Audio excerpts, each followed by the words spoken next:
The terms freedom and liberty are commonly used interchangeably. Herein, each term is distinguished from the other.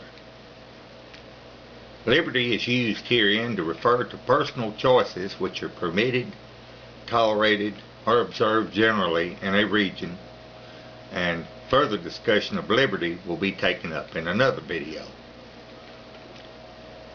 Individual freedom is used herein to refer to an aspect of individual human nature. Individual freedom is an irrevocable degree of latitude in attitude and action. The phrase degree of latitude connotes two separate things: an extent of latitude and a limit of latitude.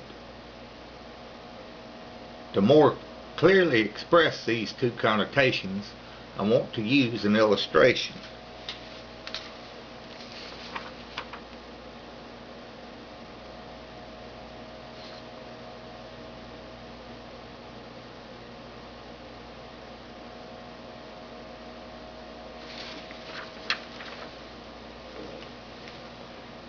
At first glance, this illustration appears so simple that it hardly merits anyone's attention. After all, the illustration only has three elements: a circle, a leader line, and a one-word caption. I would like you to mentally add the word individual to the word freedom. After all, can a planet be free? The motions of planets seem to be governed by unbreakable, inescapable laws of Newtonian physics. A planet has no say in its course. A planet has no latitude. How about a tree? Can a tree be free? Or maybe a butterfly, the topic of a popular 1970s tune. It is my position that human individuals possess a capacity to make choices. Given the same situation, two different people might make a different choice. Human individuals have a say in what they do in any given situation. Each of us has the ability to decide what action to take. Also, sometimes after counting to 10, each person has some ability to decide how to feel in any given situation. That ability, that capacity, is individual freedom. The full extent of that latitude lies within the circle. The limit of that latitude is represented by the line used to draw the circle. Individual latitude in their action or attitude does not extend outside the line used to draw the circle. So if human abilities lie within the circle and do not extend beyond the circle, what might be outside the circle? And consider the following illustration.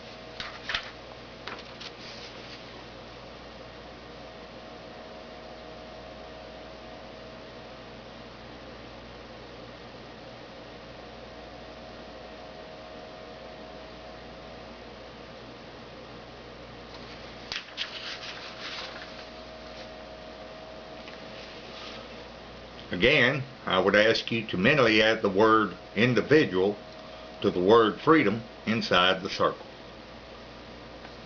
To the extent that each of us possesses a degree of control, some might say choice, in our own actions and attitudes, we are each captains of our ship and master of our soul.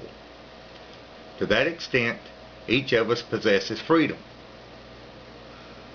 But even that influence upon our own actions is not absolute. It can be rather mild, in fact. And the actions of others lie outside that sphere of direct influence.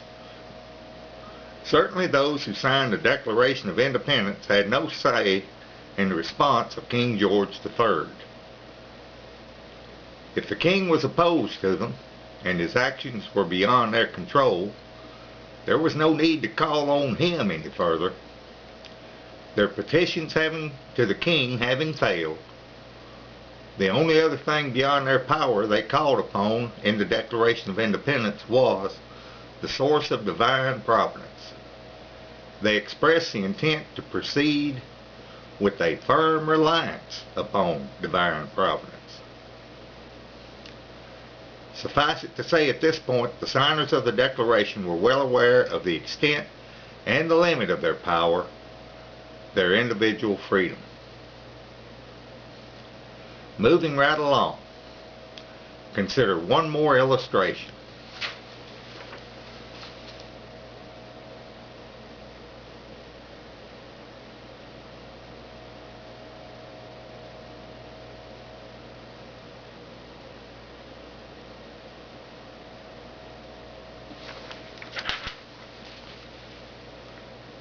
A circle is used to represent individual freedom as was done before.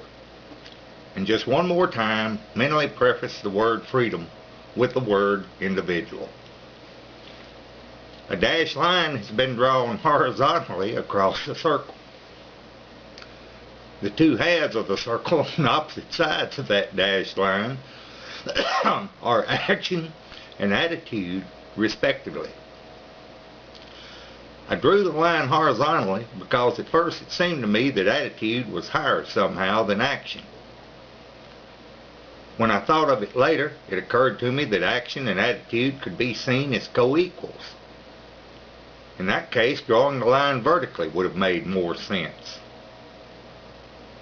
So if the dashed line might just as well be vertical as horizontal, then why not some oblique angle between those two? And if so, slanted left or slanted to the right maybe. All that being said, does the dashed line have to pass through the center of the circle, dividing it exactly in half? What if between attitude and action one is seen as being greater or lesser than the other? Of course, the line can divide the circle into uneven parts if that better suits your notion of the relative weights due these two terms. So you can play with these aspects of the illustration to your heart's content, and I will have no objection whatsoever. Concerning the point of the dashed line, however, on that detail, I might be more insistent that the reader maintain that as drawn. At first, attitude and action might appear totally separate and distinct. After some reflection, I began to see that this is almost certainly not true. And action has definite effects, both upon the doer and progress toward the intended result. The action can be seen as it occurs, and its effects easily joined to it. Attitude, while not as clearly seen, if at all, however, can be proven by its effects. Thought, hopefully, precedes action. Attitude affects both the thought and action. This is most clearly seen upon inner reflection, although occasionally it is unmistakably observed in the actions of others. Attitude, like the wind, cannot be seen directly. But the rustling of the leaves proves that the wind is real as the leaves it rustles.